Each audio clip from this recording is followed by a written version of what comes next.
Edith Labelle here live at CW106 Night of Champions. I am joined by Nicolas Dalby and Russ Houston.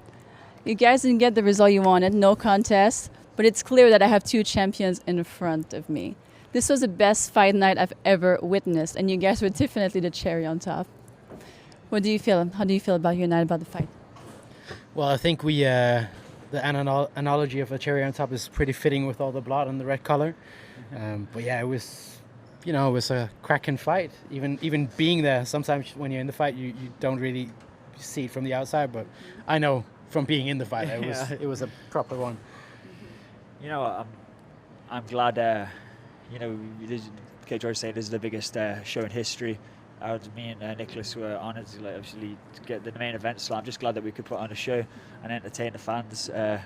Because the bottom line, that's what it is, I guess, isn't it? The entertainment business, man. So yeah, I'm happy, man. At a well-earned beer now.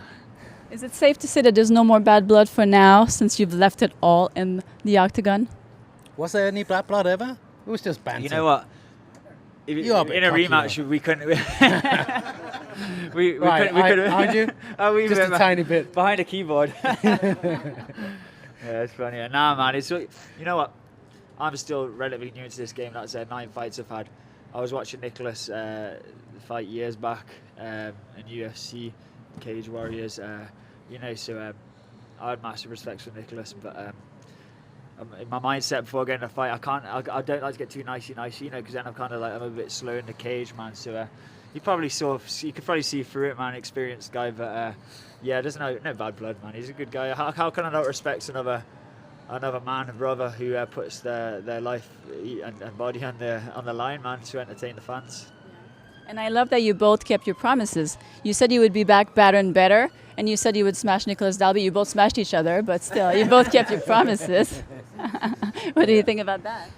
Happy with that? Yeah, well, we both put it on the line tonight, and the fight ending the way it did, that wasn't up to us. That was just a freak accident, whatever you want to call it. So much blood.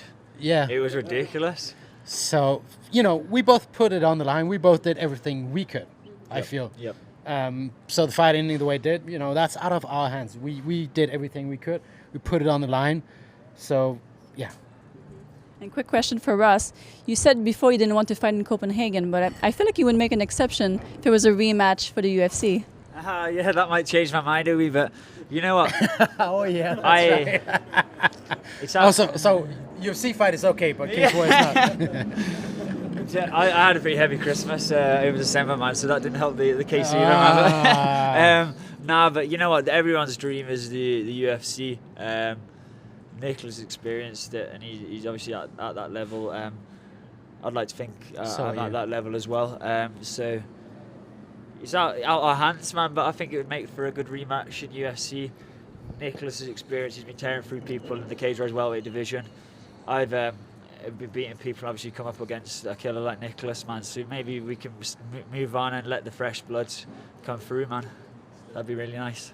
So are you going to celebrate and have beer together? We got it here, man. Cheers, brother. Right, there we go. Cheers. Thank you so much. Thank you so much for an amazing performance. Oh my gosh. Thank you. Hope you enjoyed it.